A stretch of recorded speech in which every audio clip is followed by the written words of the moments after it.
So, oh, that sounds weird. It sounds very Radio 4, I think. It does. Good. Are we ready, Ed? Lovely. Well, hello and welcome to the studio. It's wonderful to be back in real life, and even more special because I've got a lovely guest with me today, Lucie from Hair Syrup. A bit of a background, which is I saw Lucie speaking last autumn at our Channel X event, and was bowled over not only by the story but by the direction of travel. So we're not going to repeat all of that today. We're going to pick up from where we are, but I will put in the links below a reference to the wonderful speech she gave there as maybe your background reading. But let me first of all say who I am. I'm Ian. I run RetailX, and this is the RetailCraft podcast where we look at the art, the craft, the science, and the heart behind direct-to-consumer retail in all its many flavours. So, Lucie, that was my intro. Why don't you tell our listener a little bit about you and start us on the journey to understand hair syrup as well? I'm Lucie. I'm 26 now, and I'm the founder of Hair Syrup. And I actually started the business 5 years ago, which is a little bit crazy to say. But when I first started it, I was still in uni. So I sometimes don't count the first 2 years because I'm like, it was just this little student side hustle I was doing out of my parents' conservatory. I was hand making hair oils and selling them and blah blah blah.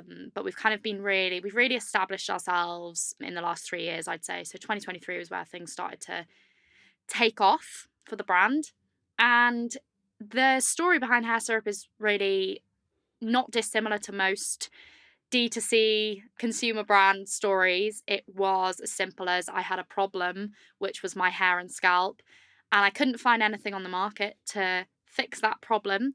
So I came up with my own solution, and it was quite funny how it actually came to be. So when I was making these oils, I never ever had any intention of selling them.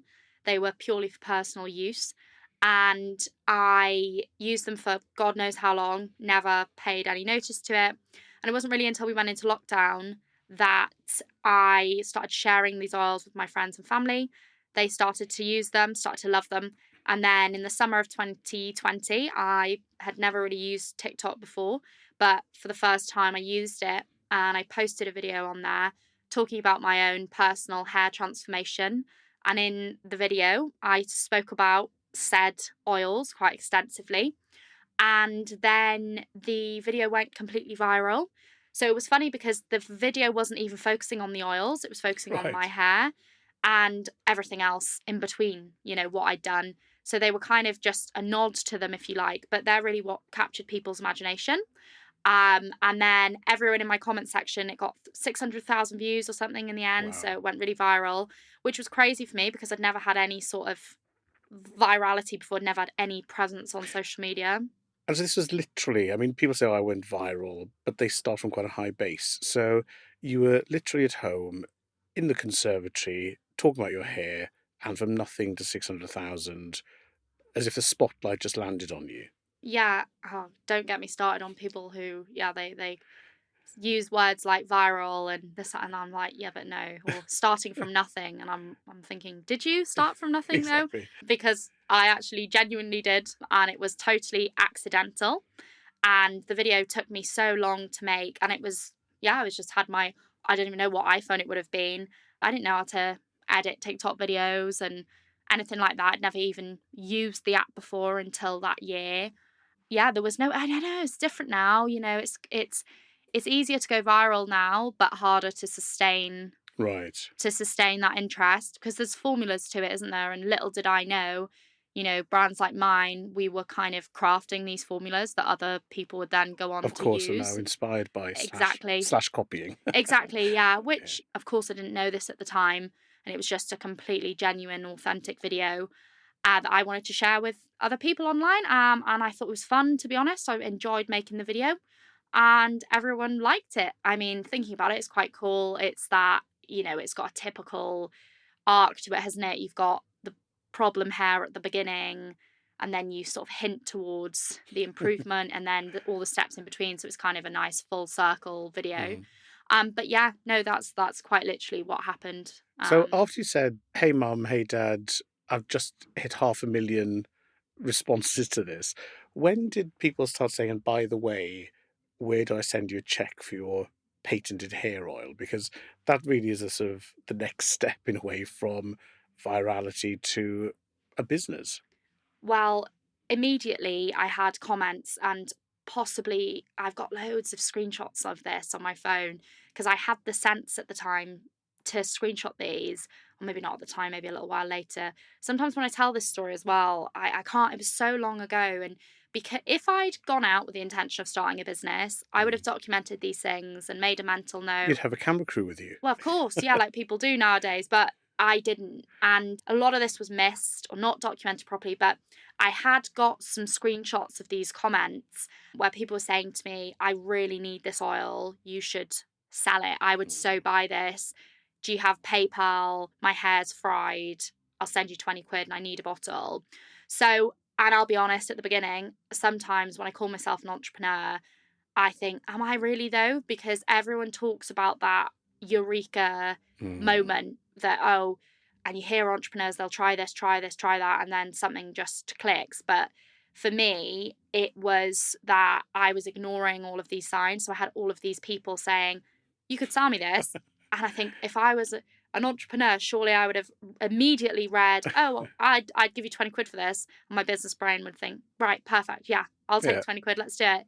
But I didn't think like that. And it was a weird time. We were in COVID. Mm. It was a lot, we were in lockdown. I was in uni, like there was a lot going on. And I didn't really think much of it. And to a point where the page, the profile, whatever, that I'd made that video on, Mm. a little while after the video had gone viral, I actually deactivated my TikTok account. So you can't find that original TikTok account. I've had like 4 in the last few years, Right. probably more, because what would happen was I'd get really distracted by it. And I was like, oh no, I'm trying to do my degree. This is really distracting.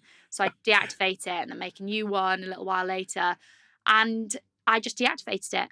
And despite that, because on TikTok, the way that video gets shared, and they used to get shared on Twitter, this, that, and the other, so people were finding, and it has your name watermarked at the bottom. Right. So people would reach out to me on other platforms, so To Instagram, find Facebook. you. Yeah, and they'd say, I've seen that video that you made about your hair. Right. Please, I'm in dire need of this. Wow. I'm going back to the office. I fried my hair off. I've given myself a botched haircut. All these lockdown things. I think it was just this perfect moment because in lockdown, you had all these different people. You had the people who'd bleached their hair at home and then it was frazzled, the people who were trying to grow their hair out, the people who'd cut their own hair, and then just the people who were getting into self care. Mm. So everyone was interested in it. And I thought it was at that moment then when one of these messages came through and it was like, oh my God, I can't believe people are still messaging me about this. And it was almost, God, guys, Move just on. move on. Yeah, I thought I had my 5 minutes of fame. But then I thought, no, actually, well, imagine if I did actually sell this. Yeah. And then it seemed like a silly idea at the beginning. And was that you self-censoring, thinking, look, I'm a grown up, I'm doing a degree, I've got responsibilities.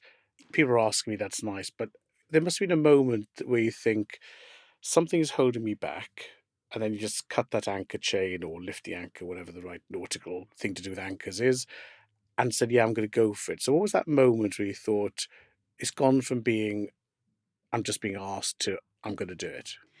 I think it was that evening where someone who I was with at the time had said to me, I said, oh, I can't sell hair oils. I don't know why everyone's messaging me about it. You can't just sell it. Because I sort of had enough sense to know there'd have to be some sort of compliancy process behind this. You can't Yes. just mix stuff and sell it to people to use on their skin. Like I kind of knew instinctively that wasn't allowed. He said, oh, well, but if you think about it, people sell homemade cakes and they sell food. So if Yes. you can sell things that you can eat from home, surely you can sell hair oil. So I think the thing that was probably holding me back was that it was fear Yeah. of, am I allowed to do this? What if something happens? What if, someone has a reaction to it? Like, oh my God, there's so many things that could go wrong here.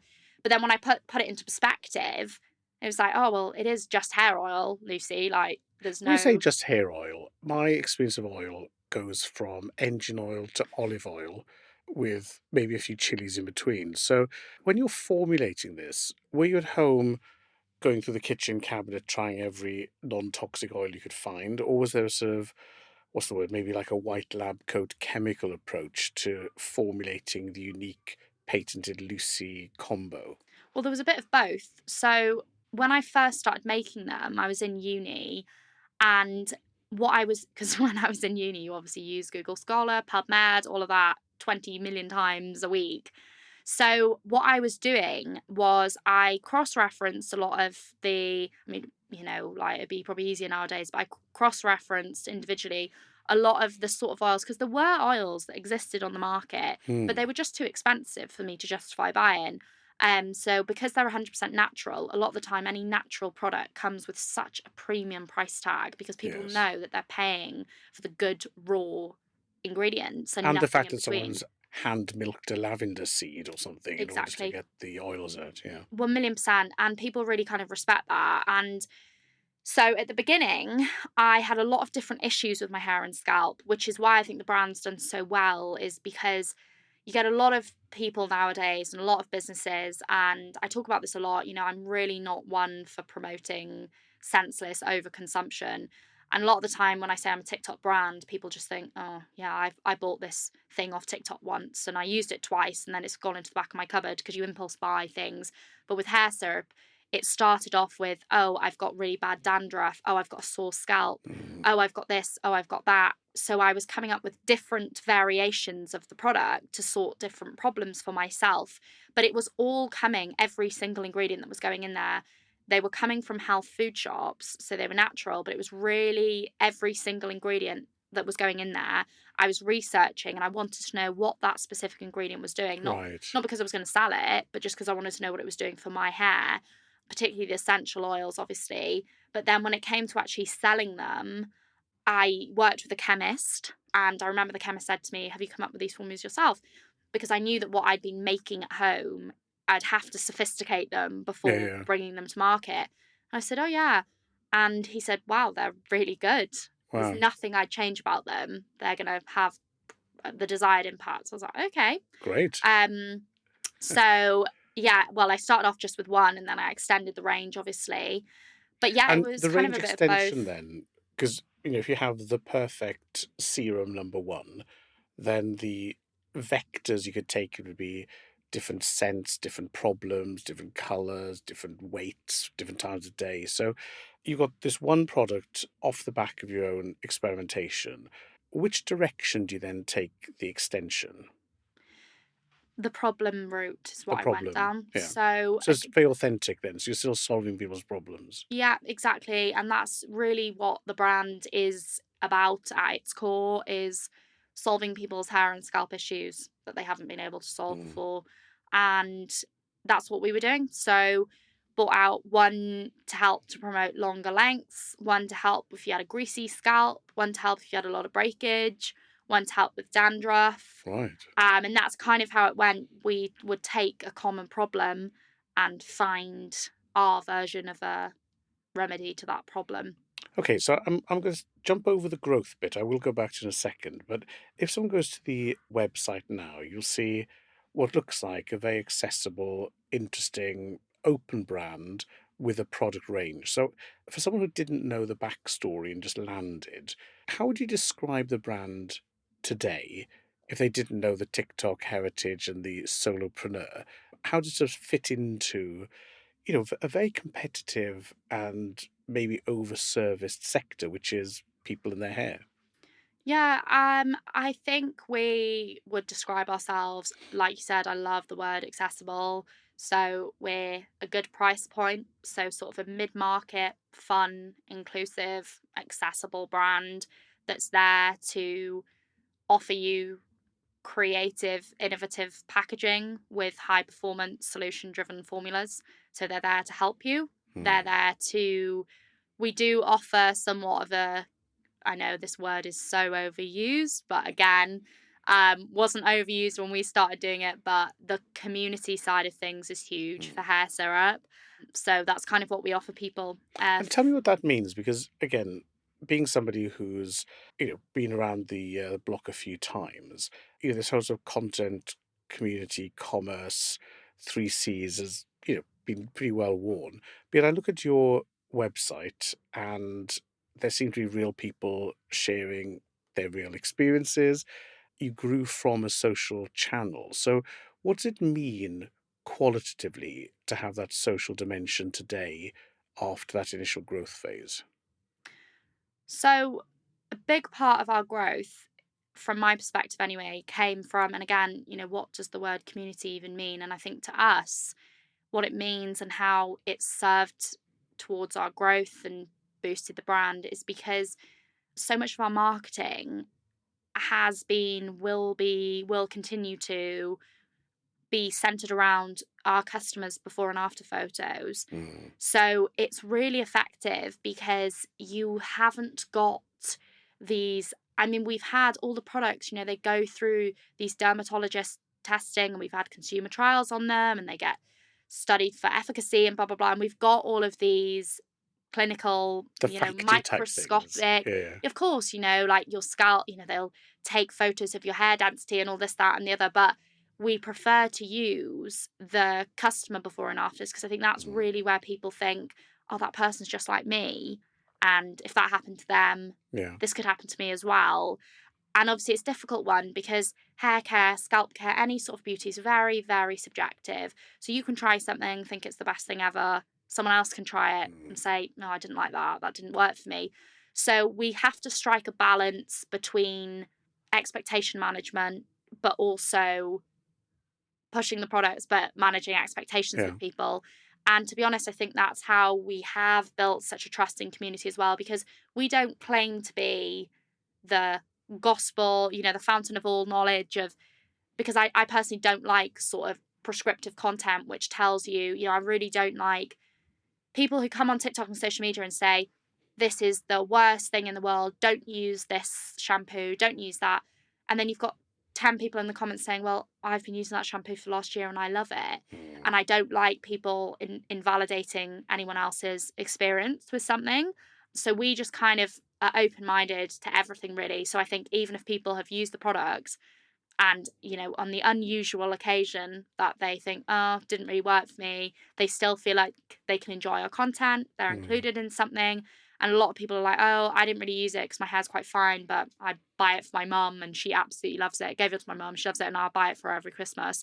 So it's kind of that buy-in effect that goes beyond just liking the products, mm. but the products being so good are an easy access route for us to our consumers. Okay, now listening to you, I'm reminded of the impact your presentation made in the autumn because you come across as a very genuine, open, human person. And I just want to very briefly segue back to the sort of Dragon's Den bit. I don't want to focus on it, but we did have a very interesting story in a previous episode with Shani from Perfect Ted, and they'd launched after the Dragon's Den. But just to summarize very briefly, your experience wasn't entirely great. The dragons weren't particularly nice to you, especially as a viewer in the edit. And to me, there were some overtones of it looked a bit like a pylon, a bit bullying, etc., etc. So I'll let people pick up on the detail of that. But what really resonated with me when you told your story was the bit when you went back to the team and there was this, what could have been a real negative that would have sunk, someone with less character. But that moment you're telling the team and sort of made a resolution to dig in and build, would you mind picking up the story there and just telling us how you moved on from there rather than just relaying the details which people can watch in the video, which I'll link to? Yes, so Dragon's Den. God, I could talk about this forever. So I went on Dragon's Den, just for some context. I think it was like June or something of 2024, and then the episode came out 30th of January 2025. So we're nearly a year on now. It feels like another lifetime, though, doesn't it? I know it does, it does. So a lot has changed since then, and I went into the den like I'm glad that I come across that way because I think most people would definitely agree. I'm very much am what I am, take me or Hmm. leave me. And I went into the den with that attitude. I had a really fairly successful, profitable business going in there. And I didn't foresee you see some brands, not to knock them, but Well, they're just not prepared. I y- think they've been set up a bit. yeah, but like also you hear the numbers and the trajectory and you think, what's the plan here? And then they'll get Mm, all these offers. So I wasn't confident going in there, but I didn't think I'd get six no's. I don't think anyone goes into Dragon's Den thinking every single one of the dragons are going to reject me. mm, And I think because the business was one of the biggest, most profitable, successful ones they'd had on the show so far, they definitely had a bit of a field day with me. And I remember them saying, have you come on here for a bit of a PR spin? And I said, no, which obviously mm. is, of course, everyone goes on there for a Of PR course, it's spin. like, hang on, you're on TV investing money. Is that a PR spin? Yeah. Anyway. 1,000,000%. So I was just like, well, no. And then, I think they wanted to make a bit of a point. But yeah, wasn't expecting what happened in there. It is a really strange experience. You'd have to go through it yourself to actually understand what it's like. One thing that I really didn't like about it, and when the episode aired, and I was conscious of this when they were filming, was they just make you look so stupid.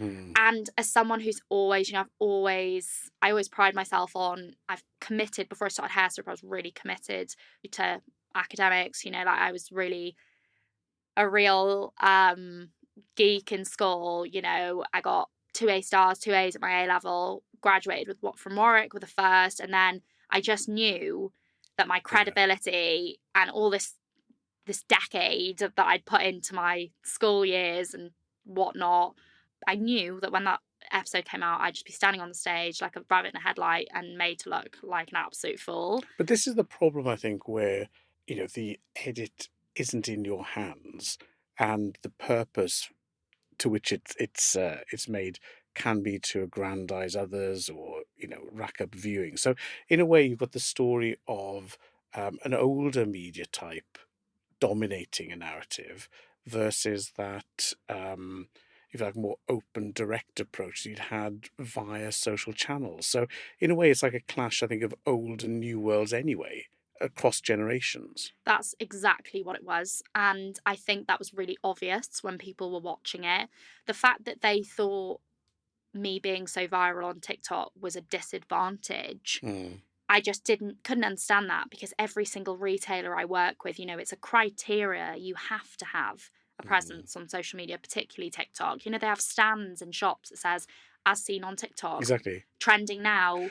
But when you went through that, there's obviously a very personal bruising. I mean, I want to cry just imagining it. But then, as well as dealing with that, you then got to turn around, head back to lovely West Wales, and talk to the team who, had been in a way invested in your success. It's their careers.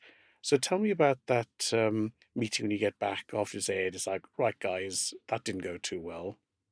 Yeah, that was probably the worst part, to be honest, because, you got people, they work for you and they rely on you to, the wage pays their mortgage at the end of the month Hmm. and all that stuff. And again, I just had no idea what was going to happen. So I was coming back to Wales, and it was, like you said, it was a big hit for me and a big hit to my confidence. And I wonder if I didn't have a team, I was doing this by myself, might I have given up?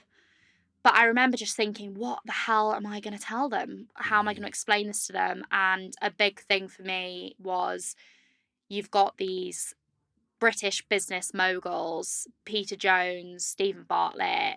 They know what's best and, they're the experts. And if they don't believe in hair syrup and they don't think that it's got a future, mm. I remember thinking there's no way what my staff are going to think, well, if they don't believe in you, Yeah. then why should I? And I was 24 at the time. You are just a 24-year-old girl who started this business a little bit by chance and you've kind of just felt your way through things. And maybe you don't know what you're doing and Mm, maybe you are wrong and maybe this is all just a bad idea. So that was a really big thing for me, was having to face my staff and tell them, okay, no, it's a no, and it's going to be a no on TV, and everyone's going to see it being a no.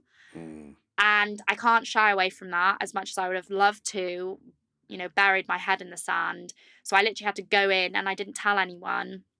So I had to go, well, I did obviously, like, more senior people in the team, but I had to go into, we had a couple of warehouses at the time, and I just went in and I just said, "Oh, hi," and they said, "Oh, so how did it go?" And they all thought I was going to get an offer from someone, Yeah. because in their opinions, it's like, oh well, I But they don't see the product, they see the work, they see the customers buying it, so they could see the existing trajectory of growth anyway. exactly, and everyone loves it, and it's the big, one of the biggest, most trending brands in the UK right now. So great, they that's what they thought. Yeah. And I remember looking at all of their faces, and they were all staring at me really expectantly, and I said, "Oh, no, sorry." It's and it actually genuinely felt like I was letting everyone else down, like I'd Yeah. failed them. And I said, "Oh, no, it's not happening. I got 6 no's." And they couldn't believe it. And then I was trying to relay this story to them, because they said, "What? How?" Um, well, eventually they were quite quiet and sheepish at the beginning when I first told them. Nobody really knew what to say. I Mm. think they were all probably worrying, what does this mean for me? Exactly, yes. Which you would be. And eventually, I said, well, look, this is going to be okay. And we're going to turn this into a positive, and this is not the end. So what was your proposal then to build off that experience? So the proposal was that my social media manager and I were going to take this, because she always saw the positive in it. Mm. She said, "No, it's so good that you got rejected, Yeah. because we're this By old yeah, conventional men. that's what she said. She Yeah. said, well, she was like, it's not our It's all your demographic. no, and Yeah. although the product demographic is anyone and everyone can use it, but you can't appeal to every single person. Well, you can, some brands, but it's difficult, Yeah. especially when you're growing. Like when you scale, yeah, okay, you can be more, but it's difficult at the beginning. You have to find your little niche and you have to stick to it. So she was like, well, it doesn't really matter. She said, how, if they had invested, there's not really anything funny about that. She said, you're an underdog brand. We've got, it'll be funny. And that was her genuine feeling Great. on it. She said, it's going to be funny. Our TikTok's very unserious, and we post a lot of sort of behind the scenes, raw, authentic content. Mm. And she just said, who cares? It's going to be funny. We can make loads of content about it. So the idea kind of was that we felt that the dragons had trolled me on TV, which again, the kind of conventional, traditional Yes. media outlet. And we thought that what we'd do is troll the dragons back on TikTok. Nice. And obviously, there was a lot of question marks. The BBC weren't particularly thrilled when they heard my plans. One of my favourite conversations I ever had with them was they asked me if I could share some of the assets that we'd planned to post after the Hmm. after the episode aired. And I sent them, there was this meme that went extremely viral for ages. And it was this little meme, loads of people would have seen it, and it's this little cute grey hamster with a little pink bow in its hair. So it's called the sad hamster meme. And I remember emailing this over, and it was a picture of the Dragon's Den stage and then the sad hamster just on the stage. And anyway, anyone who is kind of up there with Yeah. the social media content and stuff, they obviously, it went extremely viral when I did end up posting it. But I remember having to explain to this person, because they said, "Are you calling the dragons a hamster? I don't understand what's going on. Is this insulting?" And I Who's the said, hamster? no. I was like, "I'm the hamster." And they Yeah. said, "I don't get it." So I was having to try and explain these memes. Wow. And I was just like, look, I said, I'm not going to post anything offensive. But they were really worried, because I think they realised Yeah. she's got a big following and this has potential to. I mean, everyone posts about Dragon's Den when they go on there, but I was just going to do it to another level. And I think they thought, what's going to come out of this? Yes. And, like you said, there's always going to be concerns.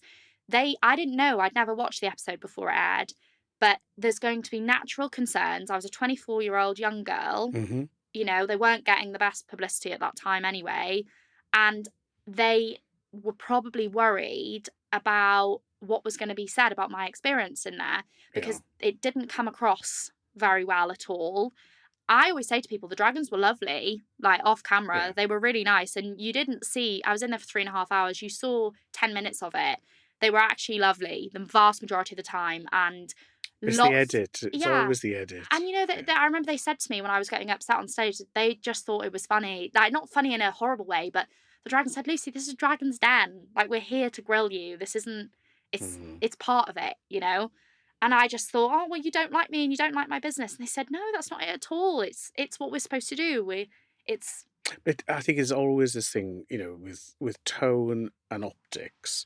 There are just certain things that just are inappropriate for A, older males, B, older people generally, and C, I think we've got this money investor sort of asymmetrical relationship. mm, I just think in modern business, that's just not the way you'd behave. So, well, it's so funny because I've met with several investors since Dragon's Den, and they said to me when I was on stage, because I'd never looked to raise any money or take any yeah. investment, so I had no idea really what it was all about.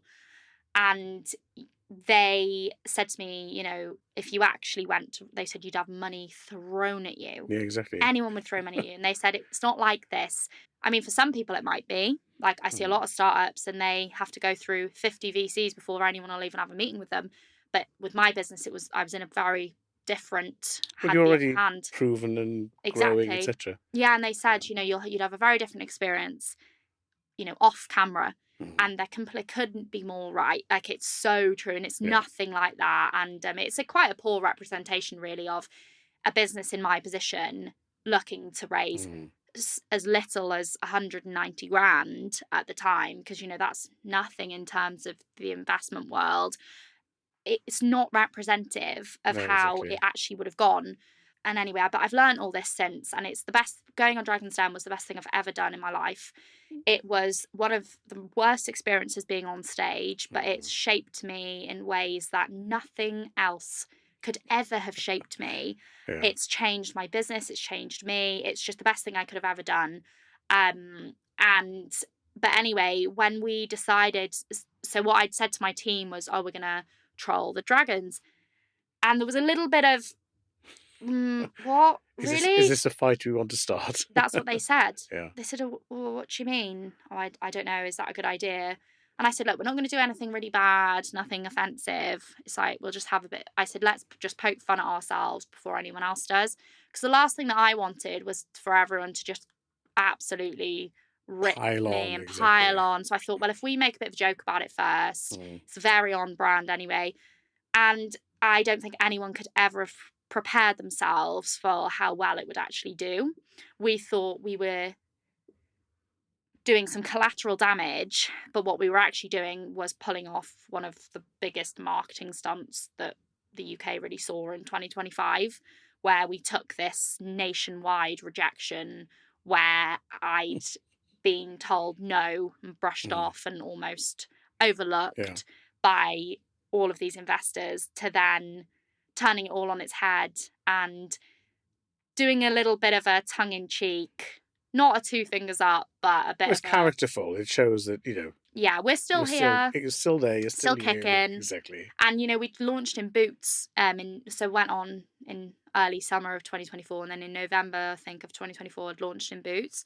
So it was really nice. It was kind of like rejected on Dragon's Den, but then I got into Boots, rejected on Dragon's Den, but now I'm the Yeah. Sunday Times Young Founder of the Year. So Yes. it's just such a nice little full circle Yeah. moment. And it is the marketing gift that keeps on giving. But it's really funny because I always have brands say to me now, someone actually said to me before, came up to me in an event, and they said, oh my God, your Dragon's Den marketing. I mean, we got we say 22, but it was actually more like 24, over 24 million profile views in less than 48 hours when we were posting about going on the Den. And it just went, I got 100,000 new followers. It just went insane. But someone came up to me in an event, probably April time, Mhm. so about a couple of months after the Yeah. campaign, It was still fresh and still yeah. fresh, and they said, but it had never been done before. Nobody had ever done anything like that, so Yeah. it was the first of its kind. And someone said, oh, I've got this brand and blah blah, or I'm a partner in it or something, and we want to go on Dragon's Den, and we want to get rejected by all of the dragons so we can do what you do, so that's our plan. Yeah. And I just said, I think they're probably copying the wrong bit of the lesson there, aren't they? I said, "It doesn't," I was like, "No," I was like, "It doesn't work like that." I was like, "The whole reason it did so well," Mm. I said, "Do you think I walked into that den thinking, oh, this will be such a great marketing?" I was like, Yeah. "No, the moral of the story is make the best of a bad Yeah, yeah. situation." I was like, "The moral of the story is not, oh, try and do really badly so that you can redeem It's yourself." too complicated, isn't it? And it's just false, and Yeah. it's not authentic, and it's not real. And I said to them, like, in the nicest, obviously I was really nice, but I was like, "Oh, you know, Maybe rethink that. maybe rethink that." I said, "You don't really, it's very difficult." I said, "You can't go into the den and think that you're going to steer the outcome. And if you Mm. do, you'll be That's bitterly such a good disappointed." point. And I think maybe that's a thread as well we can draw out of this, which is by maintaining that consistency of character and purpose, it allows you to weather those. But look, dragons are now a good year in the past. Let's look forward to the rest of this year and the trajectory we're on. So, in the rest of the time we've got together, just tell me how the business is now facing and what's interesting and engaging you as you look through 26. Wow. Well, I thought last year was going to be the craziest year, but this year's set up to look even bigger and even Of crazier. course, this podcast is obviously the highlight Of course. of the start of the year. Of course. I mean, we're off to a flying start.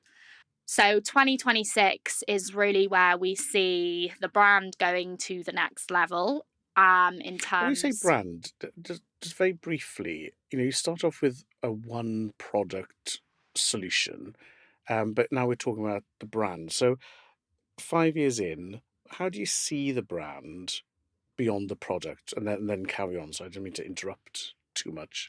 So we wanted to position ourselves as front runners, really. And I always believe in the saying, do one thing well. So rather than being one of those brands who brings out a shampoo and this and Hmm. this and that, I see brands sometimes, maybe might work for some people, but they're a very open, generic brand, and they sell something for your body and something for Yeah, your hair, exactly. and it's kind of the jack of all trades. And for me, that wasn't where I saw the brand going. I was like, look, I want to be really specific and intentional. I want to be the market leader, or try and get there Hmm. with the pre-wash oils. So I was very specific. And once we'd established ourselves through those products that I knew were really good and I knew people loved, the next step for the brand is obviously NPD. So we've brought out leave-in oils, so like the secondary step. So the pre-wash is before the leave-ins or after you wash.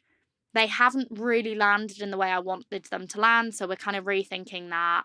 But what we're trying to build hair syrup into is a start to end wash day, Right. thorough wash day collection. And all of the NPD, I want to branch off the oils. Hmm. So I want, we've got one oil that people use, they absolutely love it. It's like a peppermint oil. It helps, loads of people have really bad dandruff, itchy scalp, flaky scalp, that kind of stuff. And they'll use this peppermint oil and see great results. So the idea is that we'd kind of have a range off Hmm. that one product that has the same scent, the same color scheme, the same packaging, the same function, but it's a shampoo, but it's a kind of detox shampoo. And then you've got a conditioner, but it's a sort of refreshing, Right. lightweight conditioner. And then you've got the post wash, you've got like a soothing scalp serum. So you've got Mm. these products that are all tying back to that one product and that one product's purpose. So that's how we're taking it from just being hair syrup that just sells hair oil Mm. into a recognized brand. And you're saying we, so the journey's gone from you, singular, in the kitchen with your formulations, checking out active ingredients, to now a much more structured corporate approach of NPD, the fact you call it new product development, range extensions, and so on. At what point do you sort of sit back and think, oh, it's gone from being my startup as a solopreneur, and now I'm a grown up corporate? Is there a moment? Has that arrived, or do you foresee it happening or want it to happen? Hair syrup's very interesting in that sense because we are in the nicest way possible. It's a little bit of a Jekyll and Hyde. So you've got the front facing brand, which is really fun, Mm. really engaging. I'm on the TikTok a lot, being really silly, really fun. But then you've got the other side of hair syrup. Business Lucy. Yeah. Which 99% of people would just never know even Mm. exists. And Lucie's my social media manager. So she's almost, her profile is, you know, bigger than mine sometimes. I mean, some people almost, probably think that she owns the brand Yeah, because she is the Lucy. yeah, she's the other Lucy and she's always on the TikTok page. And sometimes people think that even though we've got this, not only do we do, because we do our own, we have our own in-house 3PL, do our own customer service, all that stuff. People think that it's just me and Lucy Yes. running hair syrup. They have no idea the complexities, the operational side of things, the finance Mm. side. I think we've struck a really nice balance of having like I said, the front facing side of the brand, but quietly in the background. I mean, we've got so many people who work, especially in the SLT hair syrup. You will never see them on our TikTok page Mm. because they don't need to be on our TikTok page. Yes. Someone who's a head of sales is not interested, uh, late 30s guy, he's not interested in being on our TikTok, and he lives abroad. It's not his thing. Yeah. But we've got all of this grown up stuff that goes on one side, and I'm very split. So most of my time is spent sitting in 7 hours of serious meetings all day and all night. But if you look at hair syrup and you look at the TikTok, people see, oh, Lucy and Lucy, they just have so much fun and they do this and they go there. And I think people find it baffling because they think, Mm. how do they get any work done? But they don't realize the Yeah. behind the curtain what's actually going on, and it's a really serious operation with a lot of extremely skilled, more skilled than me, may I add, people involved who are dealing with distributors, international expansion, NPD. We got Yeah. really, really experienced with extremely impressive CVs, chemists involved in the process. And to this day, people, they'll still, I think it's that really nice balance if they understand that, of course, I'm really heavily involved in the NPD process, Mm. but they've also got this assurance now of, but they're rigorously Yeah. tested This is and human, but also, yeah. yeah. So that's where I'm trying to strike the balance with the brand. But it's interesting. I don't know where it's going to end up. I think anyone who tries to tell you exactly what you should do with your business and how you should do it, I think, especially with me and my brand, nobody's done this before. So Mm. how can anyone really know the right path? Yeah. I was speaking to someone the other day who exited a very large company for hundreds of millions. And he said to me, wow, you've got, just from talking to you for 40 minutes, he said, I was talking to him about my business and how we've grown it. And he said, you've got a really great gut instinct. And he said, hold on to that, take advice, Mm. understand, listen. So whenever I'm making a decision, I'll take perspectives from ops, from logistics, from finance, from whoever, from PR, from this, that, and the other, from sales, and then I'll make the decision. And he was like, that's what you need to do. You need to take your information, but go with your gut. Great. So I think with hair syrup and the direction and where we're going in the future, I think it's really important that you keep an open mind as well to the fact that I don't like the idea that brands ever have to be pigeonholed into one thing or the other, Mm. or one market or the other. I think everything's always changing. And as a brand, as long as you're open, honest, transparent, and reactive, you can enjoy the ebbs and flows that seem to be going on in the world at the moment. Mm. So who knows whether we'll ever Well, be a fully grown up company? I don't know, but we're trying to have the best. I'm trying to have my cake and eat it at the good. moment. Well, I think never becoming a grown up is probably everyone's ambition. But I Mm, think, you've really set out for us there that balance between the discipline, the fun, character, but also listening. So it's a perfect ending, I think, Lucy, to a journey you've shared with us. And I appreciate at this stage maybe getting an insight into your thinking where you are now. And we very much look forward to seeing how the business keeps growing and wish you every success with it. So thank you for joining us in the studio. well, thank you, and thank you everyone for listening.